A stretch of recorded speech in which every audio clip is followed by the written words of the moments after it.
Two arrested in Trinidad and Tobago for kidnapping on UWI campus. And in sport, Craig Brathwaite takes a fall in ICC rankings. I'm Nicole Best, and this is the Caribbean in 10 for Thursday, November 29. I'll be back with the details after the break.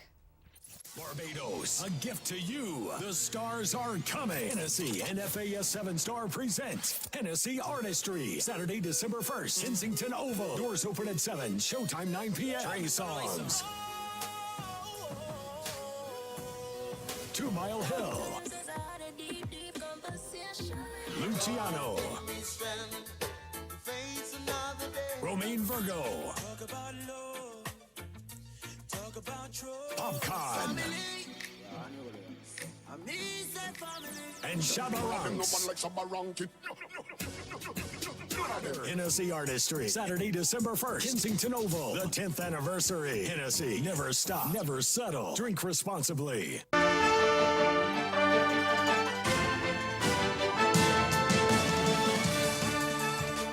Police say they have detained 2 suspects and rescued a senior employee of the St. Augustine campus of the University of the West Indies who was abducted on the compound of the university on Wednesday afternoon. A police statement said that Maria Das, commercialization manager at the Office of Institutional Advancement and Internationalization, was rescued unharmed at a location at Karua, east of Port of Spain. The statement said that Police Commissioner Gary Griffiths spearheaded the operations that included officers from the Special Operations Response Team, the Anti-Kidnapping Unit, and the Interagency Task Force. Earlier, the police said that Das, who lives in central Trinidad, was accosted by 3 men who forced her into a vehicle as she was about to enter her own vehicle on the compound of the university yesterday afternoon. Media reports say that the men who kidnapped her wore army and police uniforms and that the kidnappers had firearms. They had fired several gunshots to ward off people who had attempted to stop the kidnapping. Last month, several students protested the security situation at the campus, resulting in the arrest of 2 students and a promise by the university's administration to improve the situation. Investigations are continuing in the western parish of Hanover following yesterday's discovery of the body of 72-year-old Nancy Hardy, an American national who was reported missing on the weekend. Police are reporting that they exhumed Hardy's partially decomposed body from a shallow makeshift grave in the community of Fish River Road in the parish. They say that acting on a tip, they went to the area where after several hours they found her body with the hands and legs bound and a mouth stuffed with a rag. Hardy, who originated from the U.S. state of Massachusetts, had lived in the tourist resort town of Negril for several years and operated the Natural Living Jamaica Guest House. According to the Negril police, on the weekend, someone who went to visit Hardy reported that she was missing after several failed attempts were made to contact her. The investigators now await the results of a post-mortem. Rice farmers in Trinidad and Tobago yesterday protested outside of the Ministry of Agriculture, Lands and Fisheries to get the attention of the minister. The farmers say they have not received any flood relief assistance since the October floods. We get more in this TTT Live report. Former Minister of Food Production, Devant Maharaj, joined the rice farmers in their protest. He said the protest was their last resort, as they've been writing to the minister for a meeting. The rice farmers say they only meet with him when they invite him for lunch. So he's only interested when the rice farmers cook and not providing the food for them to cook. We're looking at about 50 farmers or so across Trinidad and Tobago. And while the numbers may be small relative to other sectors, we are talking that those are registered farmers. The unregistered farmers are a lot more, but the amount of acreage is thousands of acres involved. In response, Minister of Agriculture, Lands and Fisheries, Clarence Rambarat, said the matters raised by the farmers are being investigated by the Caroni County Office.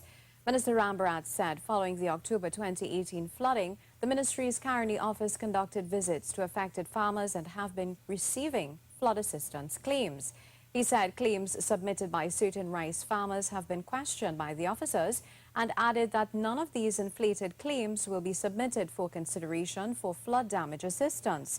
He said in the Buccal area, where the ministry's records showed that 1,100 acres were cultivated in rice, claims have been made for 2,200 acres. He said farmers who recorded as having less than 100 acres under cultivation have claimed for 700 acres. And the minister added multiple claims have been made for one parcel, and some farmers have made claims for parcels of land which they do not cultivate. Stay with us. Your midday sport is next.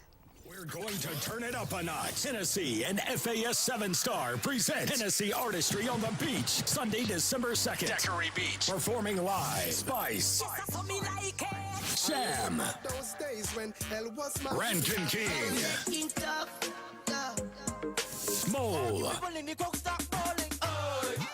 Stiffy, Justy, and Little Rick. Plus, World DJ, Rigo Suave, King Ghetto, Scott and Mally Fresh, Hutchin Sid, DJ Raz, Ramon T, Kamal Banki, DJ Puffy, and Jaguar DJ. Hennessy Artistry on the Beach, Sunday, December 2nd, Daiquiri Beach, 4 p.m. to 11 p.m. Hennessy, never stop, never settle. Drink responsibly.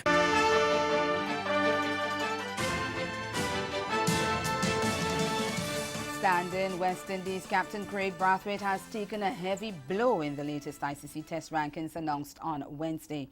The right-hander slipped 8 places in the batting charts and is currently ranked 26th. He is, however, the highest-ranked West Indies batsman. The 25-year-old has suffered a dip in form of late, managing just 26 runs from 4 innings on last month's tour of India, which West Indies lost 2-0.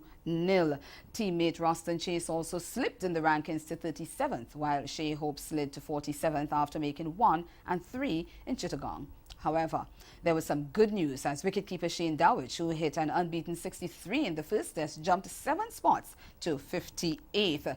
There was no good news, however, for veteran seamer Kemar Roach, who dropped 4 places to 24th after claiming a single wicket in that test. Regular captain Jason Holder, who is out of the Bangladesh series with injury, remains the highest-ranked West Indies player at 9th. He is also unmoved in the all-rounders rankings at number 3.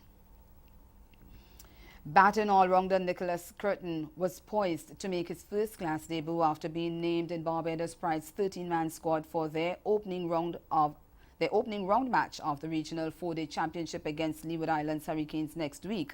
The 20-year-old impressed 4 combined campuses and colleges Marooners during their title-winning campaign in last month's regional Super 50, managing a polished, unbeaten half-century in the preliminaries against Hurricanes. As expected, the squad will be led by West Indies ace skipper Shamar Brooks and includes veteran left-hander Jonathan Carter and Test seamer Miguel Cummins. Left-hander Shane Mosley, who was Pride's leading scorer last year with 643 runs, is also included. However, there is no room for experienced all-rounder Kevin Stout, who was part of the Pride squad for the recent Super 50. Pride face Hurricanes at the 3Ws Oval UWE Caville campus starting next Thursday in a day-night affair. And that's Caribbean in 10. Join us at 6:30 for Caribbean Newsline. But until such time, have yourselves a good afternoon.